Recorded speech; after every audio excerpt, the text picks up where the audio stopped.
Patuloy po ang pagmamanman ng PHIVOLCS matapos makapagtala ng 37 volcanic earthquakes sa Bulkang Taal sa Batangas sa loob po yan ng nakalipas na 24 oras. Kabilang narito ang 8 volcanic tremors na tumagal po ng 1 hanggang 5 minuto. Ayon po sa datos na inilabas ngayong Martes, naitala rin po ang sulfur dioxide emission ng bulkan na nasa 672 tonelada kada araw. Wala namang naitalang pagsingaw ng usok mula sa bunganga ng Taal sa kasalukuyan. Sa kabila nito, nananatili naman sa Alert Level 1 ang status ng Taal Volcano. Pinapalalahanan naman ng PHIVOLCS ang publiko na bagamat mababa ang alert level, ipinagbabawal pa rin po ang pagpasok sa Permanent Danger Zone or PDZ, lalo na sa Taal Volcano Island, at pinayuhan ang mga residente sa paligid ng lawa na maging mapagmatsyag sa anumang pagbabago sa aktibidad ng bulkan. Iginiit naman ng Malacanang na walang halong politika sa paglulunsad ng 20 pesos bawat kilo na rice program ng gobyerno. Tugon ito sa puna ni Vice President Sara Duterte ukol sa timing ng proyekto ilang linggo bago ang midterm elections. Ayon kay Palace Press Officer Claire Castro, nakabatay sa pangangailangan ng mga mamamayan ang programa at hindi sa eleksyon. Paliwanag naman ni Castro, hindi ito agad na ipatupad matapos ang pangako ng Pangulo noong 2022 dahil sa kinakailangang pag-aaral at koordinasyon sa mga LGU. Tiniyak naman ng palasyo na tatagal ang programa hanggang Disyembre 2025 at isasama ito sa pambansang budget para sa 2026. Samantala, sisimula naman ang bentahan ng murang bigas sa May 1 at May 2 sa mga Kadiwa Center.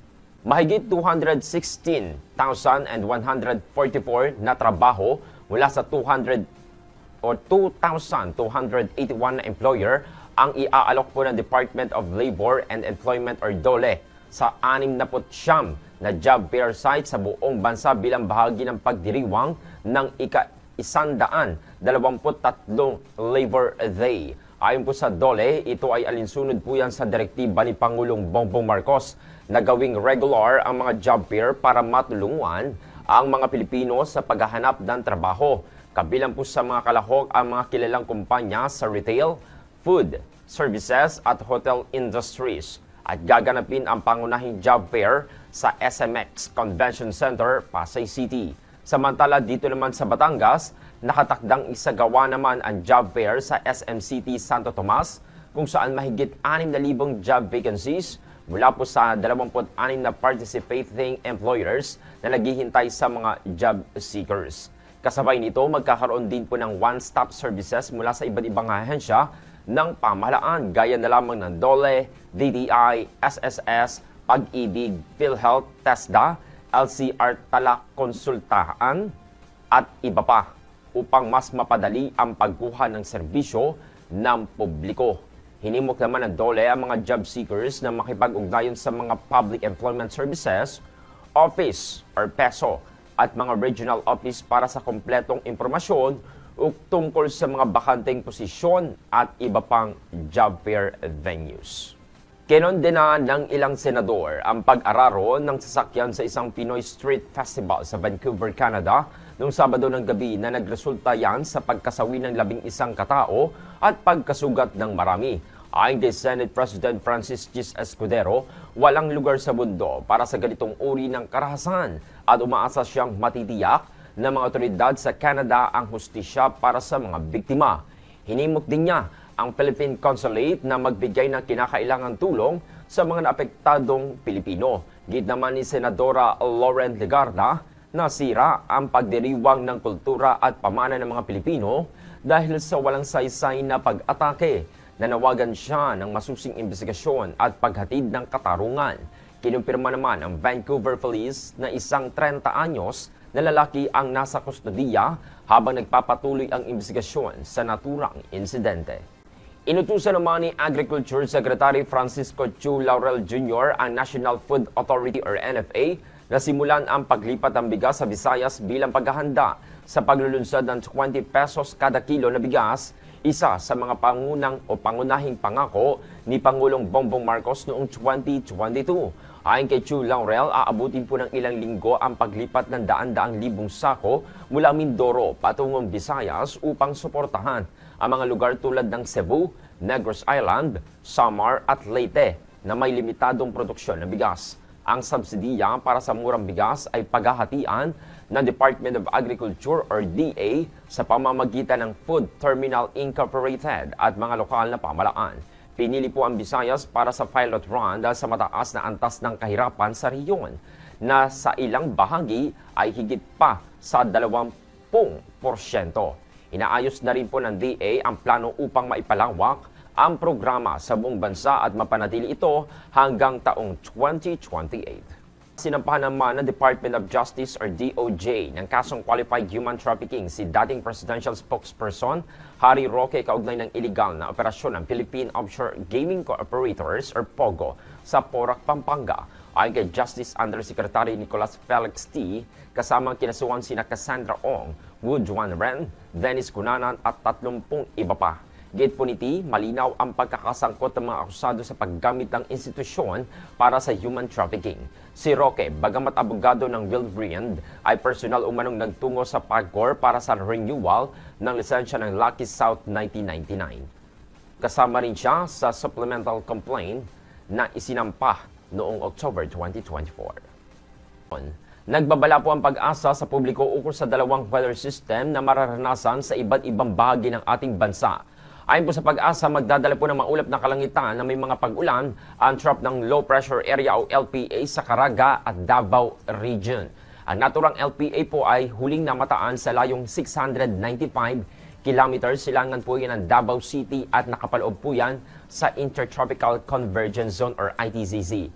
Bukod po sa Caraga at Davao Region, apektado rin po ng ITZZ ang nalalabing bahagi po ng Mindanao at bahagi ng Palawan, kung saan inaasahan naman ang maulap na kalangitan na may mga kalat-kalat na mga pag-ulan at mga thunderstorm. Samantala, makakaranas naman ng bahagyang maulap hanggang sa maulap na kalangitan ang Metro Manila at iba pang bahagi ng bansa. Posible rin po ang mga isolated rain showers at thunderstorm. Dulot pa rin po yan ang umiirang na easterlies. Samantala, hindi lamang po pagulan ang banta ngayong araw. Inanunsyo naman po ng Pag-asa na makakaranas po ng mga mapanganib na antas ng heat index ang ilang bahagi po ng bansa. Aabot po sa 42 degrees Celsius hanggang 45 degrees Celsius ang heat index sa ilang lugar na nagpapataas po ng panganib sa heat stroke. Narito po ang talaan ng mga lugar na pinakamataas na heat index ngayong araw. 45 degrees Celsius po sa Sangley Point, Cavite City.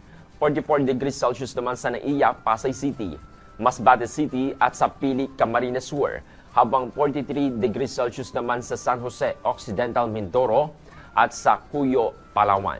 Pinapayuhan naman po na Pag-asa ang publiko, lalo na ang mga nasa apektadong lugar, na umiwas sa direktang sikat ng araw mula alas 10 ng umaga hanggang alas 4 ng hapon. Uminom ng maraming tubig at agad na kumonsulta sa doktor sakaling makaranas po ng sintomas ng heat-related illnesses. Isa sa mga pinakakilala at pinakamabangong prutas sa buong Southeast Asia ang durian. Nakilala rin bilang King of Fruits. Pero alam nyo ba, hindi lang kakaiba ang amoy at lasa nito, napakarami rin itong benepisyo para sa ating kalusugan. Ayon sa pag-aaral ng National Institute of Health o NIH at Healthline, ang durian ay puno ng nutrients at maraming maitutulong sa ating katawan. Narito ang ilan sa mga mahalagang benepisyo nito. Una na riyan, mataas sa antioxidant. Ang durian ay sagana sa vitamin C, polyphenols at flavonoids, mga sangkap na tumutulong sa paglaban sa free radicals ng ating katawan.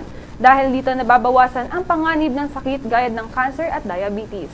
Pampalakas ng imunidad. Ayon sa Healthline, isang tasa ng durian ay nagbibigay ng halos 80% ng ating daily vitamin C requirement. Napapalakas ito ang ating immune system na nakakatulong upang labanan ang mga infeksyon. Maliban dyan, ang pagkain ng durian ay mabuti rin para sa ating puso.